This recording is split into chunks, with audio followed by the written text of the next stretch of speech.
Olá, pessoal! Nessa aula, nós vamos aprender a trabalhar com vetores de objetos. Vamos começar fazendo uma representação bastante simplificada de um objeto em memória.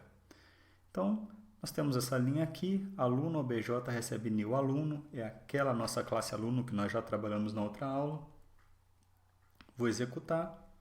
E aí nós teríamos uma variável obj que ela referenciaria um espaço de memória aqui para armazenar um aluno, ok? Na verdade, essa representação seria um pouco diferente, né? O obj deveria conter, por exemplo, apontar para um espaço de memória aqui que contém o endereço do objeto, ok?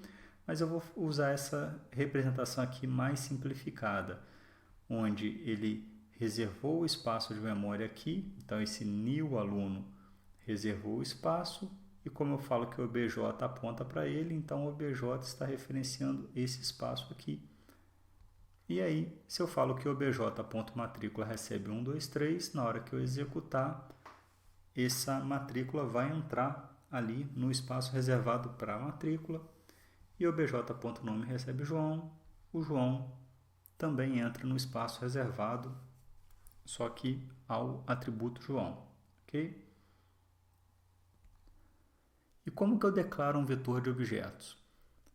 De forma muito parecida com o que você declarou os outros vetores que você aprendeu. Ou seja, um vetor de inteiros não é int, abre e fecha colchetes, o nome da variável recebe new int, abre colchetes e o tamanho.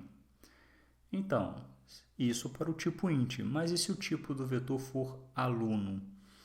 Então, nós temos aqui um aluno, abre e fecha colchetes, lista alunos, que é o nome da nossa variável, recebe new aluno, 3, 3 é o tamanho. Então, isso daqui é um vetor de alunos de tamanho 3. Em um vetor de alunos, cada elemento desse vetor será um aluno, um objeto do tipo aluno. Então, vamos ver melhor como que isso funciona na memória do computador. Vamos executar esse código aqui, ó. Aluno lista recebe new aluno 2. Estou instanciando um vetor de tamanho 2 e atribuindo a variável lista. Então, executei. A variável lista aponta para esse endereço de memória aqui, né? Que o conteúdo aqui é o endereço 3. O endereço 3 está aqui. Então, esse new aluno 2, ele instanciou um vetor de alunos de tamanho 2 que está representado aqui para mim. Esse é o índice 0 e o índice 1 dos elementos do meu vetor.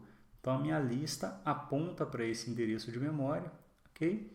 E aqui nós temos null e null. Por quê? Sempre que eu instanciar um vetor de objetos, o valor padrão do tipo aluno é null ou nulo. Ou seja, tanto o primeiro quanto o segundo elementos do meu vetor não estão apontando para nenhum aluno, eles estão nulos. Por não estarem apontando para nenhum aluno, eu não posso ler a matrícula nem o nome de um aluno inexistente. Ok? Então, vamos para a próxima linha. Eu tenho aqui que lista índice 0 recebe new aluno. O que vai acontecer quando eu executar? Ó, vou executar lista índice 0, recebeu new aluno. Temos aqui duas partes. New aluno instanciou um aluno, ok? E aí, o que ele fez? Ele criou um aluno, foi reservado na memória do computador um espaço para armazenar, então, um objeto do tipo aluno. Aqui eu coloquei esse espaço aqui em amarelo, e aí, matrícula 2 pontos, é só para mostrar que neste local aqui da memória é onde eu vou armazenar a matrícula, e nome 2 pontos é que neste local é onde eu vou armazenar o nome deste objeto aluno aqui. E aqui no índice 0, a lista índice 0, no índice 0, eu tenho aqui o endereço 1. Esse endereço 1 é o endereço, então, do meu objeto aluno. Ok? E aí eu falo que lista índice 0 ponto matrícula recebe 1, 2, 3. Então, lista está aqui no 3, o índice 0 é o primeiro elemento. E aí, o que ele aponta aqui? Para o endereço onde está este meu objeto. E aí eu falo que ponto matrícula, essa matrícula, ela vai atribuir 1, 2, 3, então ele vai mexer no 7 do meu atributo matrícula com M minúsculo lá dentro do meu objeto.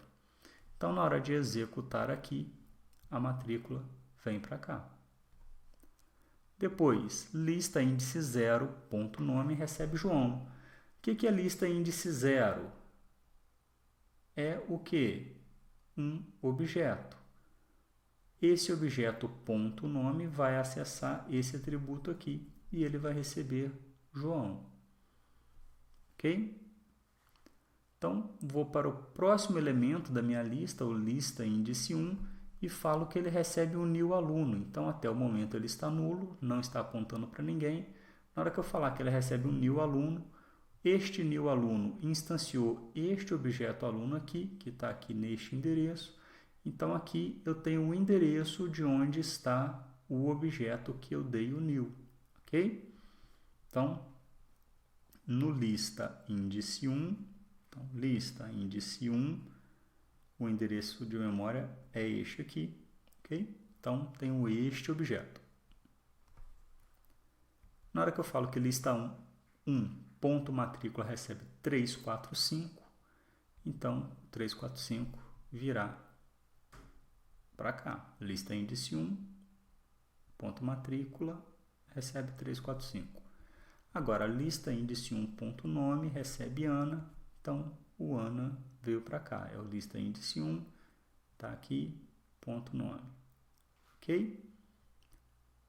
Essa é uma representação bastante simplificada de como seria um vetor de objetos em memória. Note que lista é o meu vetor. Lista índice 0 é um aluno. Lista índice 0 sendo um aluno, se eu coloco ponto matrícula, eu estou acessando a matrícula do aluno que está na posição 0 do meu vetor. Ok? Outra forma de representar esse vetor seria assim. Aquele mesmo programa, nós temos aqui lista. A nossa lista tem o índice 0 e o índice 1.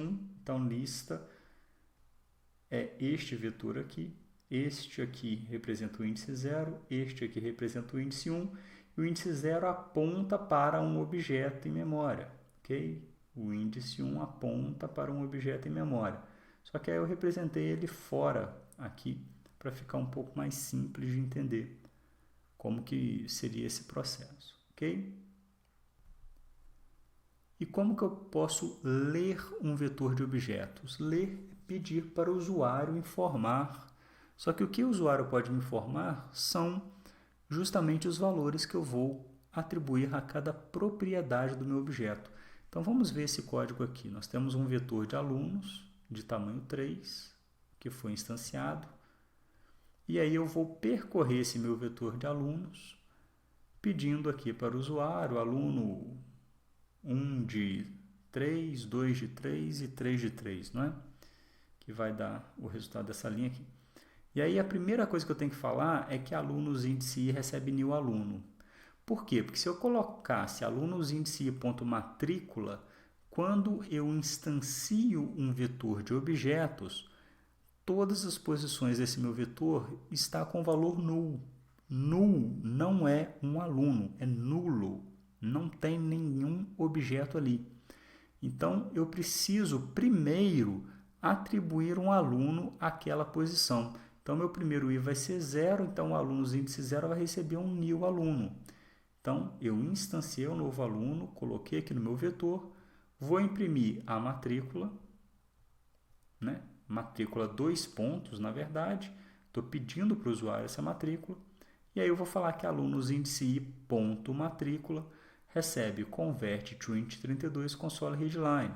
Então, pegamos aqui o método toInt32 da classe convert, o método readline da classe console, pegamos o retorno deste método, passamos toInt32 e vamos atribuir a matrícula. Ou seja, lemos um número inteiro e vamos atribuir a matrícula do aluno que está na posição I. Então, o primeiro I é 0, por exemplo, então a matrícula do aluno que está na posição 0.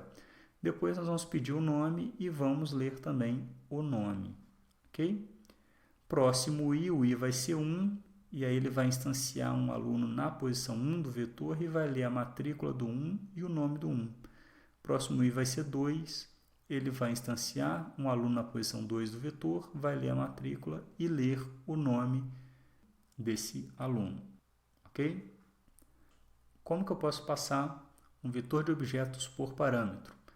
Esse aqui é um exemplo. Eu tenho aqui um procedimento, alunos por inicial, onde eu recebo um vetor de alunos e qual o caractere inicial do nome que eu vou procurar.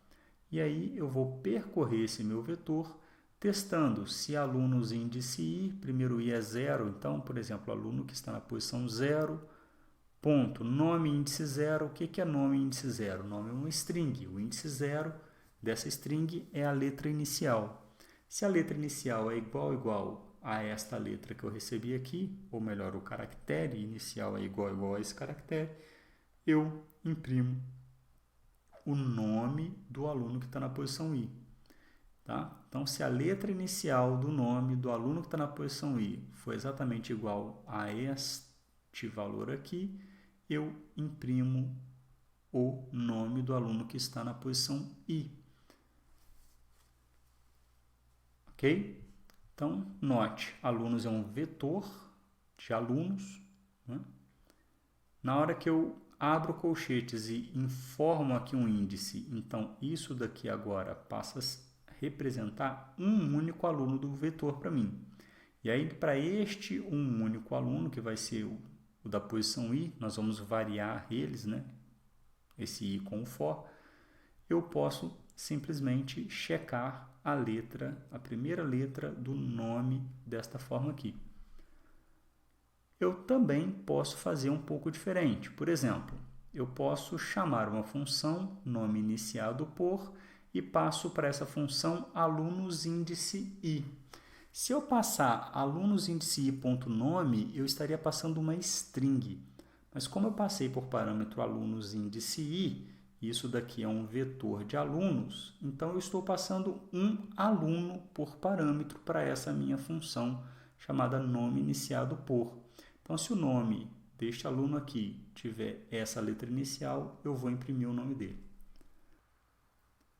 Então, eu vou passar um aluno, um objeto do tipo aluno, porque eu especifiquei o índice aqui e o meu vetor, cada elemento dele é do tipo aluno. Então, eu estou passando um aluno por parâmetro e o caractere inicial para a minha função nome iniciado por. Então, meu nome iniciado por vai receber o aluno aqui, o caractere inicial, e se o primeiro caractere do nome deste aluno for exatamente igual ao inicial, isso daqui vai resultar em true, então ele vai retornar verdadeiro. Se não, isso daqui resulta em falso, ele retorna falso. Note que nome iniciado por, se eu passo alunos índice I, eu estou passando um aluno.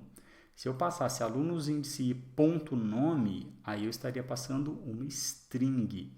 Se eu estivesse passando uma string, eu teria que receber uma string nome do aluno. Mas não é, eu passei o próprio aluno por parâmetro. Outra situação que é importante falar também é que aluno a gente instancia utilizando new, lembra? Então, este aluno aqui, quando é passado por parâmetro aqui, como se trata de um objeto referência, esta variável aluno vai receber o endereço de memória do aluno que vem aqui do vetor, né? Que veio aqui do vetor, de cada uma das posições do vetor. Cada iteração, um aluno novo no vetor, ok? Então, como ele vai receber o endereço de memória, qualquer alteração que eu resolvesse fazer em aluno aqui dentro dessa subrotina também estaria disponível, né, no meu vetor de alunos que eu recebi aqui. E se eu passei esse vetor lá do main, ele estaria disponível lá para o main também. Então você tem que tomar cuidado com isso, porque é um objeto tipo referência, tanto o meu vetor de alunos quanto o meu aluno, ok? Então, se eu colocar aqui que aluno.nome recebe X, na hora que voltar para cá, o nome do aluno vai ser X, ok?